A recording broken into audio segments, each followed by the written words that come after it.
एवढं मोठं व्यक्तिमत्व आज आपल्यामध्ये उपस्थित आहे, तर त्यांचा थोडक्यात मी परिचय करून देते. डॉक्टर अलका मांडके ह्या एक प्रसिद्ध हृदयरोग तज्ज्ञ आहेत. कार्डियक ॲनेस्थेसिस्ट हे आपल्याला खूप कॉमनली माहिती असेल नाव, आजकाल इंग्लिश जास्ती लवकर समजतं. सो कार्डियक ॲनेस्थेसिस्ट आहेत त्या अलकाताईंनी BJ मेडिकल कॉलेज पुणे इथून MD आणि DA ॲनेस्थेशिया प्रथम क्रमांकाने पूर्ण केलं आहे.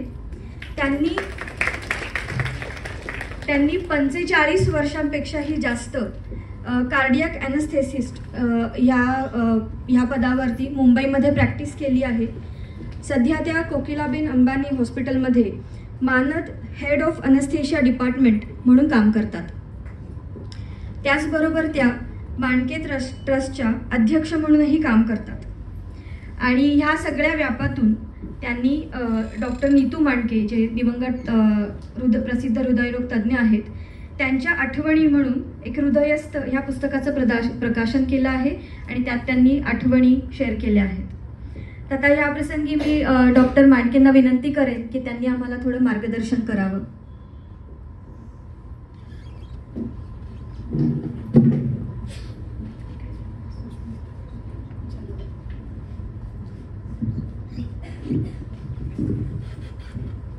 नमस्कार.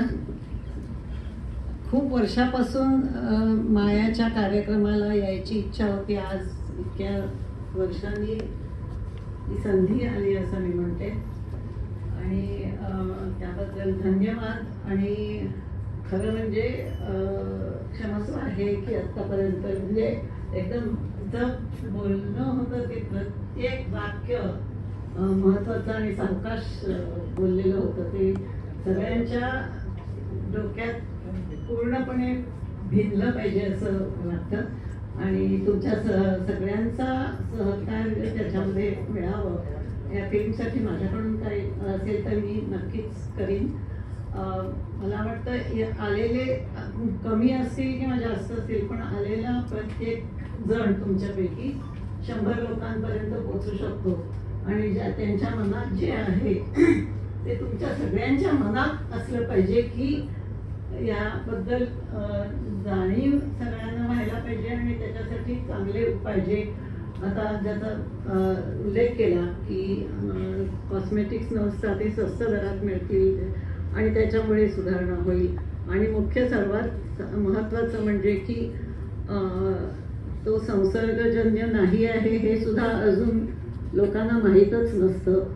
आणि खूप मला नाव विसरले पण तिचं कौतुक वाटतंय की तिला बक्षीस मिळालं एवढंच नव्हे तर त्या गोष्टीची लाज न मानता ती इतकी सुंदर ड्रेस करून आलेली आहे. मला वाटतं हे एक प्रतीक आहे की कितीतरी वेगवेगळ्या प्रकारे आपण दिसत असतो. त्याच्यात रंग वेगळे वेगळे झाले म्हणून एवढं त्याचं करायचं आता कारण नाही. खूप वर्ष पुढे गेलेलो आहोत आपण आणि किती विचित्र लोक आपले परिधान करतात आणि वागतात आणि काय करतात.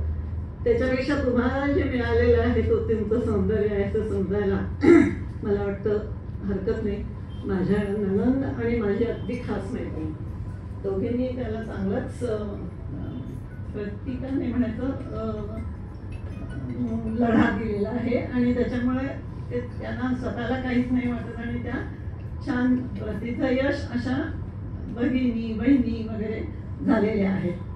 तर मला अनुभव आहे आणि की काय परिस्थिती असते आणि त्याच्यासाठी आपल्याला काय करायला पाहिजे. तर सगळ्यात म्हणजे मला असं वाटतं की आपण स्वतः देवानी सगळ्यांना देतो तसेच आपण एक आहोत. मी काल जे 3 दिवस गेले होते ते 3 सामाजिक संस्था बघायला गेले होते.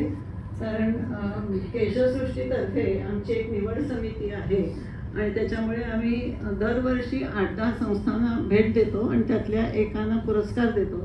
तर त्या पुरस्कार दिलेल्या 2 आणि पुरस्कारपेक्षाही जास्त मोठं काम आहे अशी एक दीपस्तंभ म्हणून जळगावची संस्था की जे शारीरिक मनोबल असं त्यांचं दुसरं आहे. पहिल्यांदी स्पर्धा परीक्षेच्या तयारीसाठी शिकवण्यासाठी यजुर्वेद महाजननी सुरुवात केली आणि त्याच्यानंतर लक्षात आलं कितीतरी बुद्धिमान मुलं पण ती फिजिकली हँडिकॅप्ट असतात तर त्यांनाही या प्रवाहात आणलं पाहिजे आणि त्यांना जे काही सोयी लागतील, म्हणजे खरं तुम्हाला मी म्हणेन की तुमच्यासारखे पण त्याच्यात काही आहेत आणि तुम्हाला म्हणेन की शक्य झालं तर जरूर जळगाव आणि तर त्यांनी पुण्याला पण शाखा काढलेली आहे, तर त्यांच्यासाठी लागतील ती ज्या काही सोयी सुविधा त्यांनी केलेल्या आहेत त्या जगभरात सुद्धा सगळीकडे आहेत असं नाही.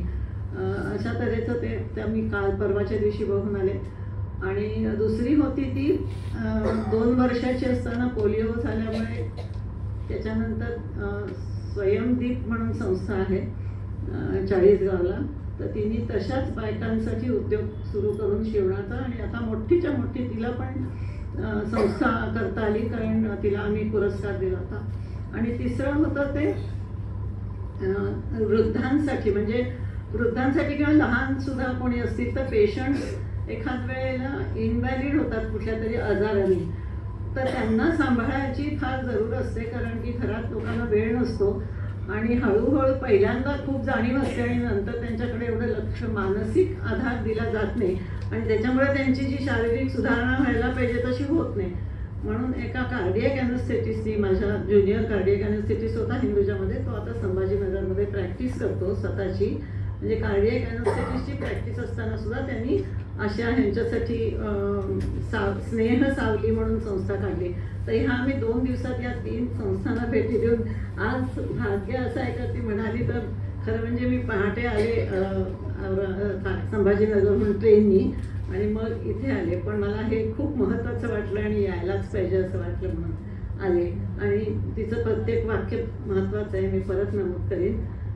तुम्हाला सगळ्यांना खूप खूप शुभेच्छा आणि पुढे जाऊ दे, तिचे फिल्म चांगली होऊ दे, आता छोटीशी आणि ती सगळ्या तिचा खूप प्रसार होऊ दे आणि ह्याचं जे वैगुण्य वाटतं ते न जाता आपण ते मिळवू शकतो असं त्याच्यामध्ये फरक होऊ दे.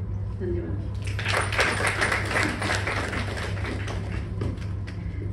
धन्यवाद अलका मॅम. तुमच्या इतक्या बिझी वेळापत्रकातूनही तुम्ही आज आमच्यासाठी वेळ काढला आणि एवढ्या आपुलकीने आम्हाला मार्गदर्शन केलं, त्यामुळे नक्कीच श्वेताचा परिवार आणि आम्ही सगळे कार्यकर्ते नक्कीच भारावून गेलो आहोत. मी मंचावरील मान्यवरांचे पुन्हा एकदा आभार मानते आणि त्यांना स्थानपन्न होण्याची विनंती करते.